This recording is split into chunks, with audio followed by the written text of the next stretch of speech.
Hello and welcome to Speaking About Speaking, live on a Tuesday afternoon, and gloriously, it's actually daylight outside, which I think is the first week that I've had daylight pouring into the room rather than it being sort of dark and gloomy. So I know it's been a bit wet out there, but here we are to brighten up your Tuesday afternoon. And today I'm really excited to have with me my old mate, Paul Newman. Paul Newman. Paul Newman, that would be difficult. I have Paul Newton, he's laughing at me now. I can see him. Paul Newton is the founder and owner of Mental Theft. And Paul is a fabulous keynote speaker too. So we've known each other for a little while. He has an acting background similar to me. So I'm going to bring him on up. So a huge round of applause for Paul. Welcome. Hey, Jackie, thank you so much. And mate, you're not the first person to do the Paul Newman thing. Mate, it's just so easy, isn't it? Two very similar names. It's so easy to do. And I don't know what it is. And people that have listened to my podcast before know that I'm absolutely terrible at introductions. Even when I've got them written down in front of me, somehow it all goes horribly wrong. But it's lovely to have you here, Paul. And yeah, we've not seen each other since we had a conversation since before Christmas. So it's nice to be looking forward to 2023. Are we still allowed to say Happy New Year? Is that allowed 2.5 weeks in? 2.5. Oh, I don't know. Somebody said after the 11th of January was a no. So well, that works because that's my birthday. Because that can be my cut-off time. Then I stop. Well, now you know. Now you know. So for anybody out there listening, watching today, or if you're watching on the replay, Paul, give us a little bit of background, because obviously you like I said earlier, you've got a bit of an acting background similar to me, but you've ended up through entertainment and performing to now doing keynote speaking. So how did that come about for you? Tell us a little bit about that. God, my word, you want me to fit all of that into half an hour? That's yeah, as a kid, I loved being on stage. I loved entertaining. I loved making people laugh. I did that through magic. I did that in West End musicals. I was a dancer, actor.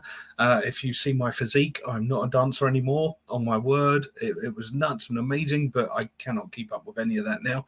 And all through my working life, I've still enjoyed entertaining. Even when I had sensible corporate jobs, I wanted to entertain. So I'd do magic tricks and I'd mess about, and I had corporate jobs for ages.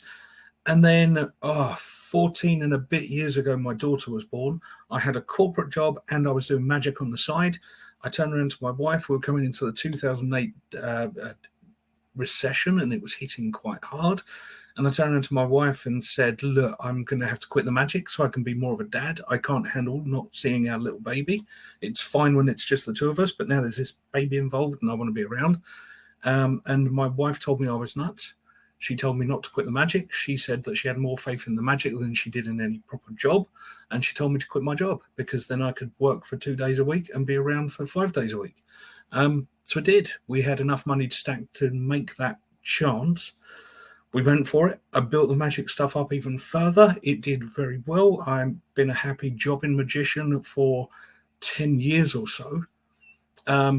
Speaking every so often and teaching other people how I built the magic business, mostly other magicians or sole traders. I would help them with things as well. And then I was doing a gig for the military. I annoyed this guy a lot. I really wound him up. He swore at me a lot. I was doing mind reading and I stole passwords, PIN numbers, his mother's maiden name. I stole the username for his computer, all of this stuff through mind reading tricks. He then pointed out how much of a scary attacker I could be, because if I can nick your username and password, I'm into anything I want. And that was when Mental Theft was born. Mental Theft, I then, where I had the stage presence thing, where I understood how to control a stage and to control an audience, I started talking about it and telling people stories about what I can do. Weirdly, I'd been trialing that for a year and a half, and it started to take off and it started to do well, and we started to get lots of traction. I did the biggest talk I'd ever done. I believe it was March, the year of the pandemic hit. In March, I did a really big talk, biggest audience, best fee I've ever got. It was amazing. And then a week later, we got that notification that we're not allowed out to big groups of people. All of a sudden, you're not allowed in a room with more than 30 people in it. So for me, Jackie, that wiped out both of my businesses. You think about it, I'm now a close-up magician who can't be around people, or a speaker in a room who can't be in front of an audience. That wiped me out. And it took me a good few months to see the light. So you had the government saying, oh, it'll be for a month, it'll be for 2 months, it'll be for this. I thought it was gone forever. Thankfully, my wife and my business partner both kept an eye on me and kept kicking me up the backside when they needed to. And then when I was ready, someone said, why don't you write a book all about everything you've done? So we did. And lovingly, that book there on the shelf just there, honestly, it saved me. It saved my house. It saved... That's the one. So that's awesome. The book, Mental Theft, written in lockdown. There we go. Yeah, written in lockdown, launched in lockdown. Because I had no income at the time, I had to do a crowdfunder to even launch it. And I swear to you, Jackie, I started that crowdfunder saying to people, nobody's going to buy this. Who's going to listen to a magician talking about security? And it absolutely blew out of the water.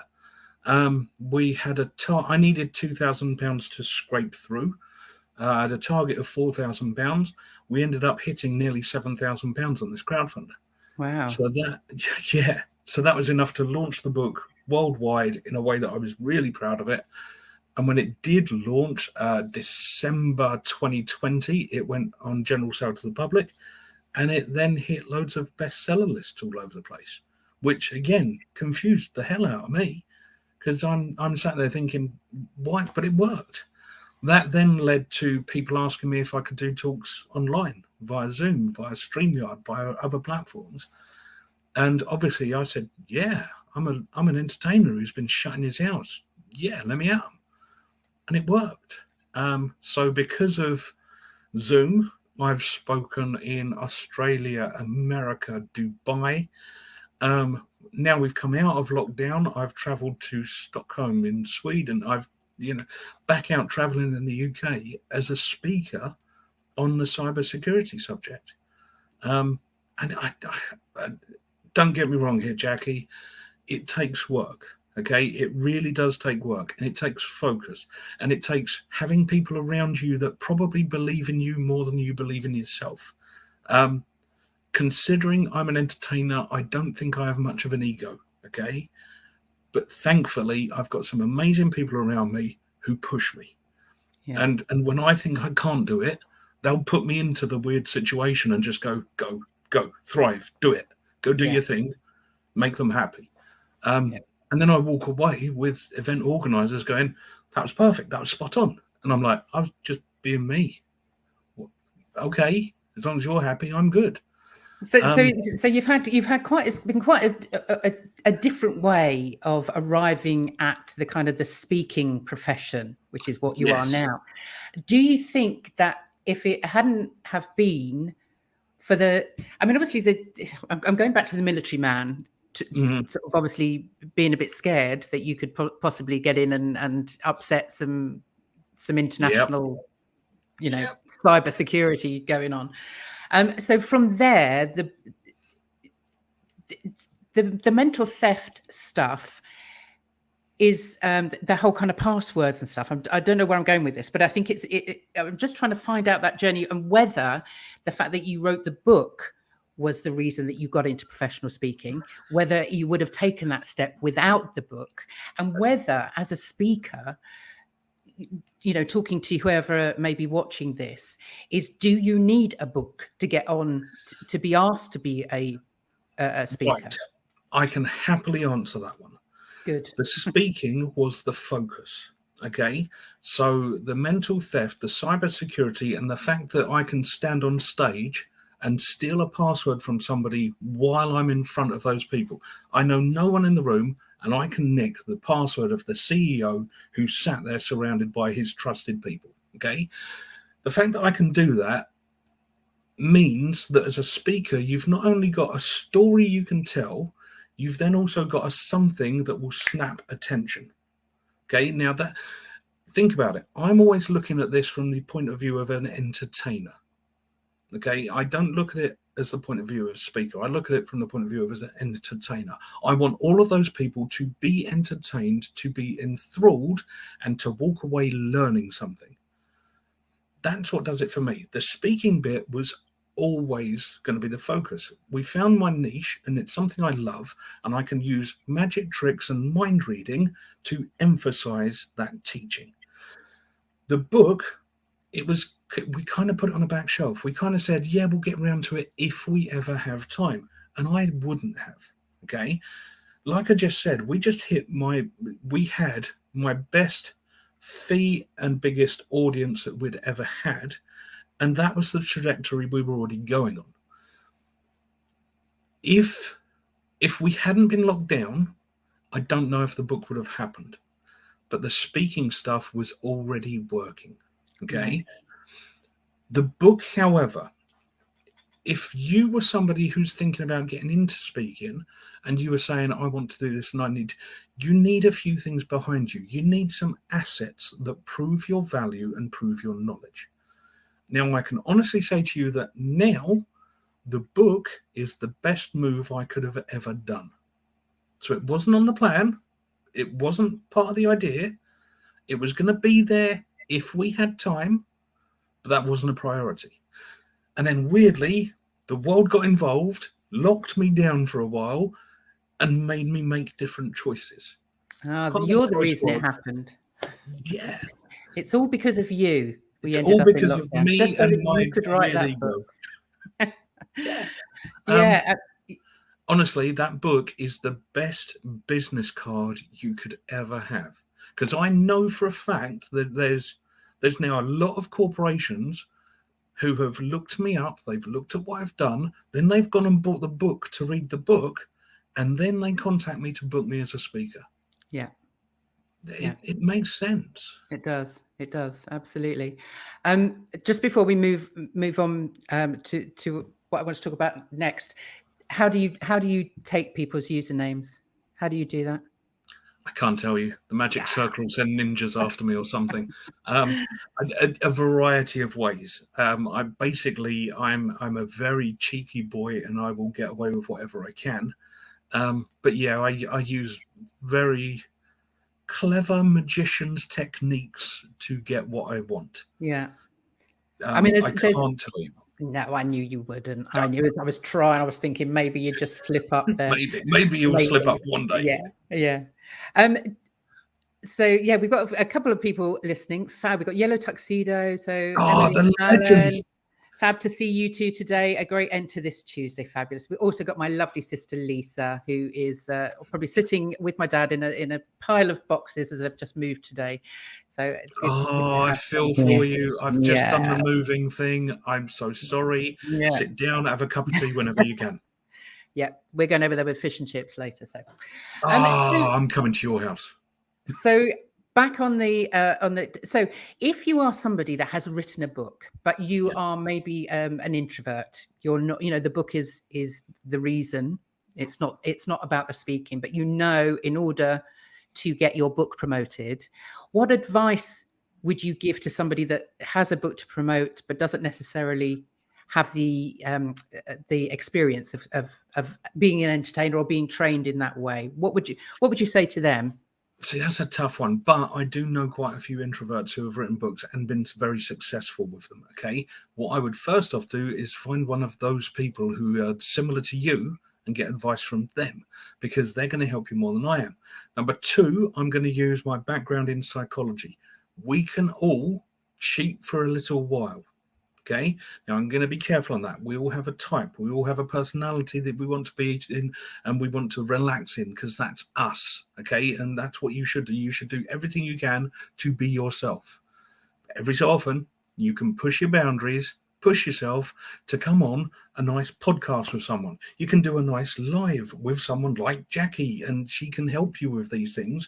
And actually, I find interview process is very interesting. And it's much more relaxed. Okay, I have not had to prepare for this. Right, I literally get a message from Jackie saying, "Paul, can we have an interesting conversation with people watching us about your subject?" Yes, I can do that, because I'm not going to have to lie or cheat or anything, because you're just going to ask me to be honest about me. Yeah, I can do that. Find those situations, where the person who's in charge is going to help you, be friendly, look after you. And seriously, Jackie, we came into here, 5-10 minutes early. We had a lovely chat about how things have been, what's been going on. And we relaxed so quickly that we kind of went into we go live in 30 seconds. We've got 10 seconds. We need to do this. But isn't that lovely? Yes. You know, I'm sat in a room with somebody, virtual room with somebody who your only priority is to get the best for the people watching. Absolutely. And I think that's really good advice. I think rather than the overwhelm of somebody thinking, right, I've got to step on a stage, I've got to give a talk, I think is put yourself take those baby steps, which is what I always say to people, put yourself into situations where you know you are in a friendly, supportive environment, and being asked questions about yourself is the easiest way to start. It really is. It is. Right. So you mentioned you had Yellow Tuxedo put a comment in a minute ago. Right, they talk about podcasts a lot because they love podcasts. And the fact is, there are thousands of great business podcasts. There are thousands of great personal podcasts. There are thousands of great podcasts for women in leadership. You can look at your niche and your area within podcasts and find thousands of them that have an audience that are interested in what you do. Absolutely. Why not use it? Yeah, absolutely. And the other thing is that when you're actually sat being asked questions, people will ask you things that you don't expect, and suddenly a story will come out that you think, oh, I hadn't even remembered that. I hadn't even thought of that. And so then once you start putting a signature talk together, which obviously I can help you with, anybody's listening, then you've got those stories, and you know how interesting they are to other people, because quite often we look at our own stories and don't think they're relevant, don't think they're interesting. Whereas if somebody's asking you questions and they come out, then they're invariably they are. Spot on. Absolutely spot on. Okay. We are our own worst enemy. We really are in this, because if I think to myself in my own brain about what does Paul Newton bring to this, I'm mid-40s, I'm going bald, I'm overweight, I don't find myself that interesting, right? Then I listen to somebody like you introducing me, and you go, he's a magician, he's a mind reader, he steals stuff off the military, he does this, and I'm sat there going, I did all that. Okay, all right, maybe we've got a story here. And use the people who know what they're doing, get onto their platforms, help them make their shows bigger, while also getting you a bigger audience for your book, your newsletter, whatever it is. And on that, thank you for inviting me on, Jackie. Oh, you're very welcome. You were there. I was like, oh my God, I've got to get Paul on. So if anybody's out there listening and has a question for myself or for Paul, then please ask it, and we will endeavour to answer. And if you are listening on the replay, again, put a question in the comments, and we will certainly get back to you, because that's what this is all about, is to give people advice about stepping in front of their audience and speaking up for whatever it is that they want to do. So tell us a little bit, Paul, about your keynotes and about what it is. I know that you've been in a lot of sort of corporate settings, because obviously what you talk about, cybersecurity, is really, really relevant to lots of big organizations and big businesses. So when you go into a corporate, how does that work? Tell us a little bit about the process of being booked, say, for the process of being booked. I kind of hinted at it earlier. I know that people do background checks on me. So if you are serious about becoming a speaker, step number one, make sure you've got a website that people can look at and see what you like. So if you go to Mental Theft, you will find videos of me on stage. You'll find links to seeing me do interviews with people. You'll find information.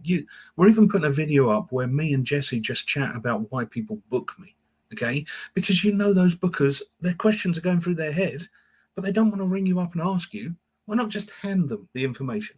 Now, this does one of two things. Number one, it will get you more inquiries. Number two, it will get rid of a lot of the inquiries that you wouldn't have taken on anyway. Because if they see the true you and you show exactly what you can give, then if you're not right for it, they don't contact you. It saves you a shed load of time. Okay. Next thing, Having a something, my book helps a lot. It really does. If you don't have a book, don't worry. We can get you to prove your value through LinkedIn, through social media. Start proving, gaining those assets, proving how many places you've spoken at and how many times you've done it. If you need to, start at local networking groups. I mean, that's where I proved myself. I went around loads of foreign groups. I did BNI groups. I did loads of different women and men only networking groups to find out if what I had traction. When we started proving it, the funny thing is, a load of those businesses at those networking groups then started saying, how much is it to get you in as a speaker? Right. Next step, do you charge for it? Are you after something else that's of value? Because if there's no value there, I would say don't do it. When I say of value, do you have a book that you are hoping you're going to sell? Do you have a course you are hoping people are going to buy? Do you get paid for speaking in itself? I do. Okay. So if you need something of value, this one I'm going to shout about and I'm going to kick people about for the rest of my life, probably, Jackie, because so many people go and talk and they give immense value and then they go, I can only charge you £20 for my petrol because I'm a bit shy and a bit worried. Here's my way of looking at how much I charge. I love my wife and my daughter and my dog to bits. I want to spend as much of my time as I can with those people and that dog, okay? If you want me to come and help your corporate, you have to give me something of value that makes it worthwhile me leaving those people. If you can't do that, I'm not there. Absolutely. Yeah. And if you can do that and be honest about it, great. Now, my fees are ridiculous, okay? They go from next to nothing to silly money that I can't even admit to myself, and I get somebody else to deal with those invoices. But here's the deal on that. If you're a massive corporation and I'm going to save you millions of pounds from being scammed, then you charge a good fee. When I get paid that really good fee, what I then do is I go and do some talks for free for some charities, because I've got enough money in the bank to justify going doing that and helping the people. Yeah. Yeah. Why not? Absolutely. Absolutely. I heard a quote the other day that was something like, oh, and I wish I could remember it perfectly, but it was basically the sole purpose of money is to express appreciation. So actually, you know, if you take away that, it's when people value what you have to give, then that's when they give you money. It's because you're giving them value. So I think that's absolutely correct. I love that. Absolutely correct. I love that. But so many people. Sorry, Paul. So my business partner, we were having a chat. This is possibly about a year ago now. And we were talking about how things were building and how they're going and finances and what we're doing and where. And this was when we were really tight still. You know, gigs were few and far between. And, you know, I was paying for the mortgage and I was paying everything out. And we were looking at the projections and going, this is going to go well. And then he turned to me and he said something that I love. And he goes, you know, we're never going to be rich though, right? And I said, what do you mean? And he goes, I don't care what we're getting paid for these things, Paul. We're never going to be rich. And I said, why is that? And he goes, because both of us keep finding other places to help and other people that need us, that we're always going to be giving back so much that we're never going to be rich. And I'm good with that, Paul. How about you? Yeah, we can do that. That's fine. Yeah, no, and I think that's the perfect way of doing it, isn't it? It's really, really, you know, charging those that can afford it, charging them because it's your value proposition. It's the value that you're giving to them.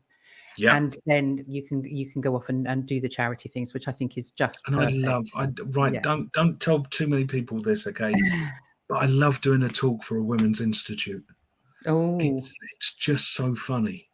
When you steal a password or a PIN number off of some little old lady who's absolutely gorgeous and fun and quirky and all the rest, and when you nick something off of them and they just go, oh, but that's not possible. And it's like, but I did it.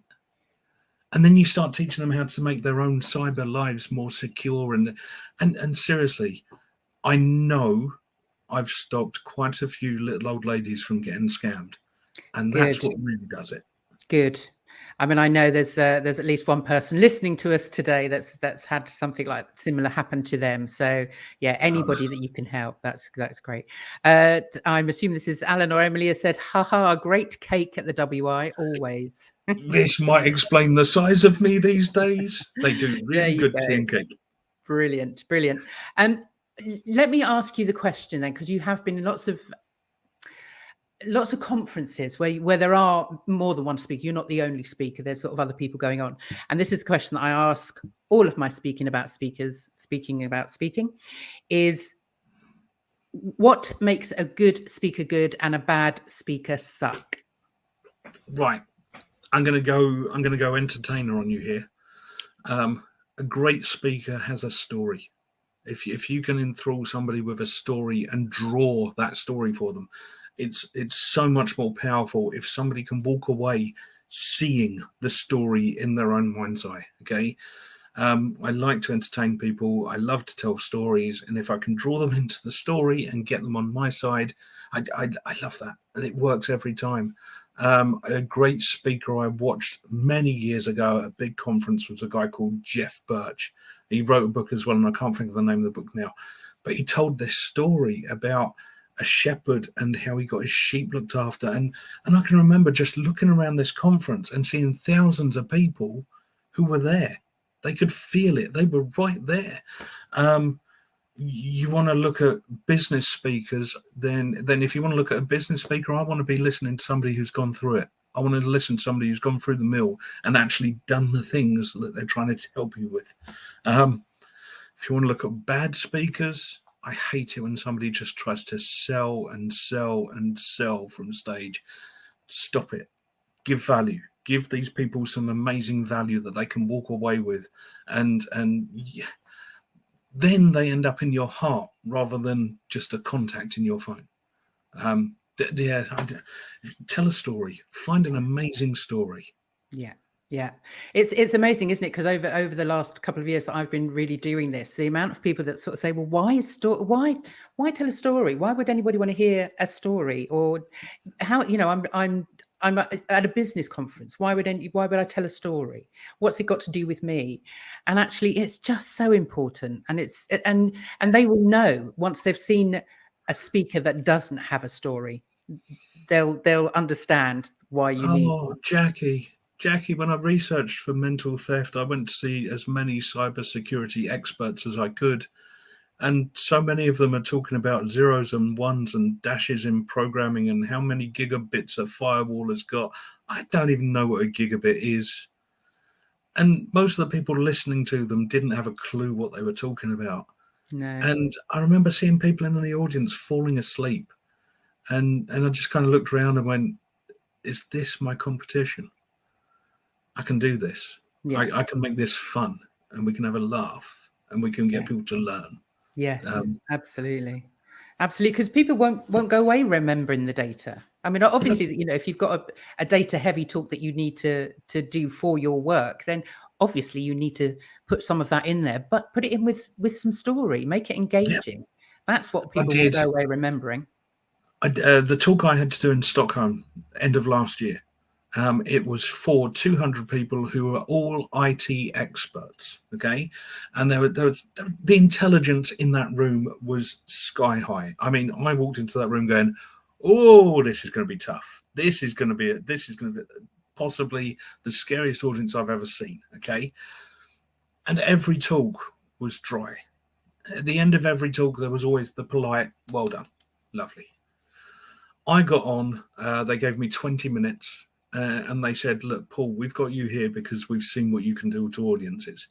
Enthuse them, get them interested, and just make them part of the day. I got up, I had 20 minutes, I went ballistic, Jackie. I just thought, I've got to prove myself here, and I went for it. According to the organizer, I was the only person to leave stage with a massive round of applause and a standing ovation. And I literally had a line of people who wanted to talk to me afterwards. Yeah. If you can do that with a bunch of IT geniuses who are stuck in their own world most of the time, you can. It's there for the taking. Yeah. It really is. Yeah, absolutely. Sorry, Absolutely. I get on my high horse about this. No, We need more amazing speakers we in do. We business. do.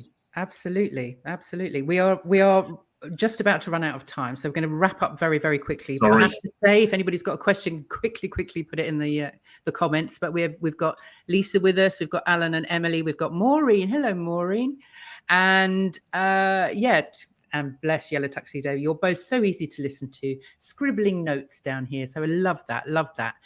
Just literally last minute, Legends. Paul. Best advice you've ever been given, either about entertaining or stepping on a stage. What was the best piece of advice you've ever been given? Right. One bit was from an amazing director, Donovan Carey. Loved him to bits. He was a massive guy. He was so full of life. And he just looked at me one time, and I'll be careful here because he did grab me by the throat when he said this. Okay. Oh. We have a weird relationship back then, but he grabbed me by the throat and he pulled me to him and he just said, "Paul, slow down. Not everyone is working at the speed you are. Slow down by about 50% and give them a chance to keep up." So if you start feeling yourself panicking on stage, just remember what Donovan said. Slow down. Give them a chance. Yes. Number two, something I alluded to earlier, be you. Just when you're on stage, be you. If you write a book, be you. If you write a newsletter, be you. I see more than enough business gurus trying to teach me how to dot an I and cross a T. I'm interested in you. Okay. If you give me the authentic you that I can honestly listen to, you want an audience that falls in love with that.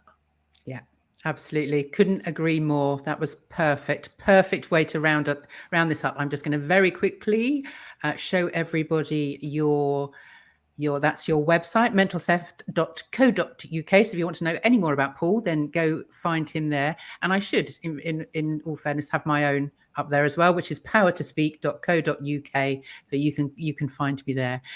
And thank you so much for this today, Paul. It's been absolutely amazing to have you on. And I knew that half an hour would disappear like that.